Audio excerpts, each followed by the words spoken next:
heavyweight boxing, and that is why it is always something special. Talk about this stuff which they put on in cages nowadays, when anything goes. You can keep it so far as I'm concerned.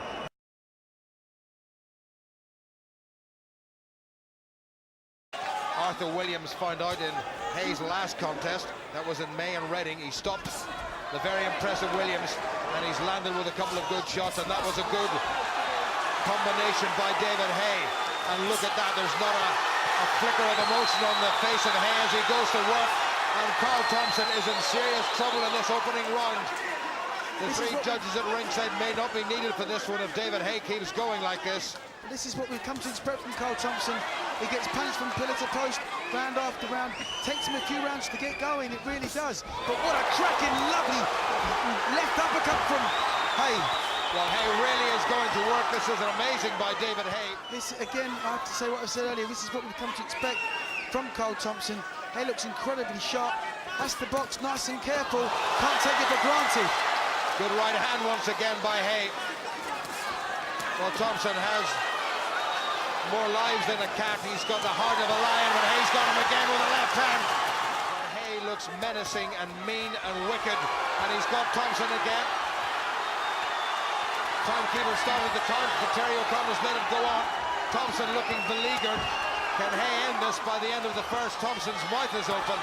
Great uppercut by David Hay, and a right or left round the corner. Oh, Thompson's hurt, definitely. His legs are all over the place. He is a notoriously slow starter. He's gone up there. Surely he hasn't been bluffing us all the way through this round. I don't think so. Hay nearly got him at the end. Alarming regularity. Oh, great right hand. What a shot by Hay. Thompson is all over the place once again. Hay is going to stop it surely in the second round. He's breathing very heavily. He's looking for the single shot. He waited for the single shot, but he waited too long and got picked up with a jab and a right hand. Great shot round the corner. That's a knockdown. That's a genuine knockdown. The second time in his professional career that David Hay has been on the canvas as Carl Thompson, who's now got a 10-8 round in his favour, going to finish this, and has the much vaunted great hope of British cruiserweight and world cruiserweight boxing going to get a lesson from the old fellow whom everybody had just about written off. Did he really think that he shouldn't have trained for 12 against a man who could do 46? Well, this is incredible from Carl Thompson, it really is. Yet again, he's proved himself. Hay's gone!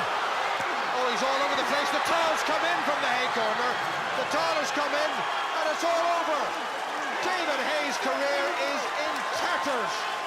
David Hay's career is in tatters. The towel has come in, and they've decided that it's all over. Boxed and out battered.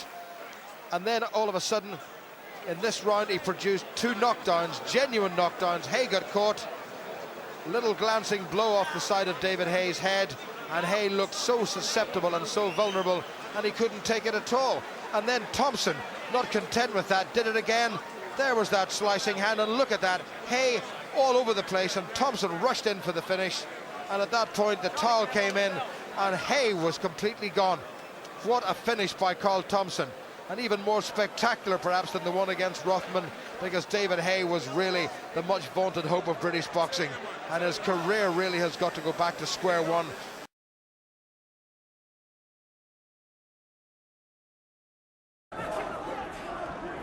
That was the shot which did for Danny Williams, that left uppercut. And he's certainly trying to tee that one off. Good right hand again from Harrison. Good body shot, and a little bit of a word in the ear of Michael Sprott as he leaned on. Big fight here at the Wembley Arena since David Hay against Carl Thompson. And remember, Carl Thompson won that one, upsetting a bit of an apple cart so far as plans of the Hay management were concerned back in September 2004, that.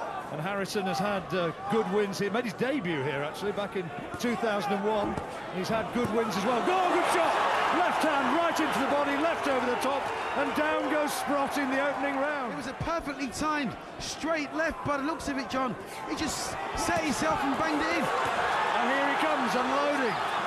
Combinations, but back comes Sprott bravely, and that gets the roar of acclaim from the fans who've travelled down from Reading. Sprott just trying to provide a mobile target and trying to keep popping punches of his own, but that right hand, that hook into the body from Harrison, is a real hurtful shot. That was what opened Sprott up in the first round of this fight, and then take over. Good left hand from Sprott, and again the combination through the jab and came in with the right hand.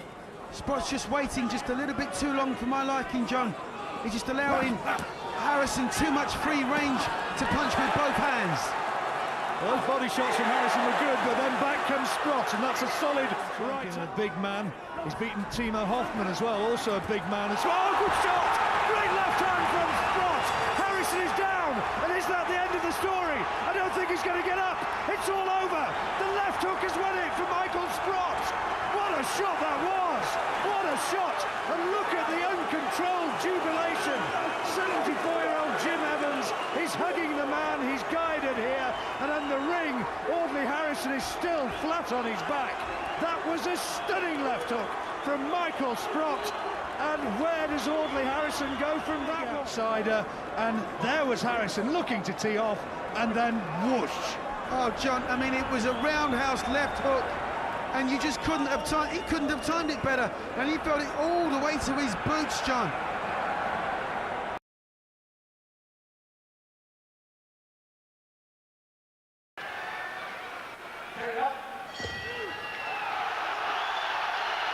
The first of what's scheduled for 12 rounds of World Heavyweight Championship Boxing, the WBC title. The man, the taller of the two, Lennox Lewis, the champion, making his fourth defense of the title he won in perhaps some controversial circumstances, but he's defended successfully 3 times. And Oliver, the Atomic Bull McCall, who's in the black trunks with the gold trim down the side, is expected to be a very worthy challenger. And the man who was the former sparring partner for Mike Tyson, Oliver McCall, relatively unknown in this country, is expected to give Lennox Lewis a very hard fight. And if he rips in any more right hands like that to the body of Lewis, then those predictions will be completely correct. McCall, very heavily muscled, very strong, and reckons he's in the best condition of his life. Good right hand, a good slicing right by the champion. And that's the first sign we've seen of that strong punch by Lewis. An interesting first round with both men letting a little bit go from the armory, but there's plenty more still there, one suspects. And Lewis working again behind that jab. He's got very fast hands for a big man, very athletic. Lewis unbeaten, remember, after 25 fights. Oh, he's got him. Oh, Lewis walked into a right hand, and that was the sucker punch that they worried about. And Lewis staggers, and the referee has decided it's all over. My goodness, what an upset. And Lennox Lewis's career must now be in tatters. Oliver, the Atomic Bull McCall, the 29-year-old from Chicago, has stopped Lennox Lewis, the WBC heavyweight champion of the world, in the second round. McCall says, "I told you so, I told you so," reminiscent of Muhammad Ali 3 decades ago. And Oliver McCall and his entourage cannot simply believe it themselves. It was a right hand delivered with startling ferocity and startling speed, and Lennox Lewis dropped the left almost imperceptibly and walked straight onto the classic sucker punch. And look at the difference in the two corners. Lewis cannot believe it.